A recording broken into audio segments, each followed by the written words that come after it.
Giustizia per le persone che sono state colpite, le famiglie, soprattutto che hanno perso i loro genitori, i loro papà, le loro mamme, quello sì.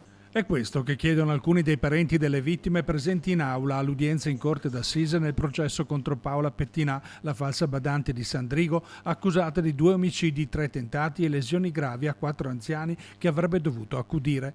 La donna 47enne non era presente in aula, è rimasta infatti nel carcere di Montorio dove è detenuta da oltre un anno. Il suo legale ha visto rigettato ancora una volta la richiesta di rito abbreviato che avrebbe consentito la riduzione di pena di un terzo. La donna rischia ora l'ergastolo per aver somministrato farmaci e soprattutto benzodiazepine che hanno portato alla morte e gravi intossicazioni.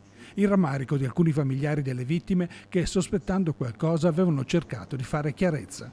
Io avevo questi sospetti, una volta avevo chiamato i carabinieri di Due Ville e ho chiesto: ma io posso mettere delle telecamere in casa per registrare quando non ci siamo cosa fa la mamma? E loro mi hanno risposto: no signora, c'è una legge sulla privacy, deve mettere comunque un cartello con scritto locali videosorvegliati. E ho detto: vabbè, ma allora se io metto sto cartello e avviso chi c'è dentro che è controllata, è ovvio che non fa più niente.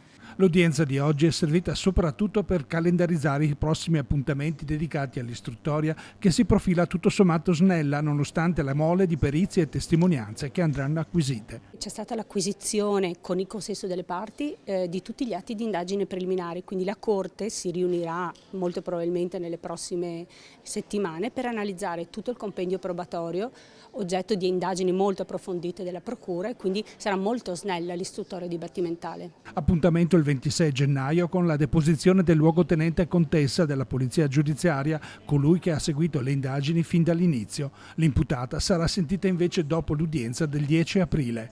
Cruciale sarà accertare un elemento essenziale. Se le somministrazioni di queste sostanze benefiche, benzodiazepine, hanno cagionato o meno la morte, le lesioni o il tentato omicidio che sono contestati nel capo di imputazione, e quindi il nodo gordiano, come l'ho definito il pubblico ministero, è proprio l'audizione dei consulenti che sono stati nominati dal GIP in fase di indagine preliminari e che hanno dato poi vita a questa perizia assunta in incidente probatorio per dimostrare l'esistenza del nesso di causalità e quindi una responsabilità per le fattispecie di reato contestate all'imputata.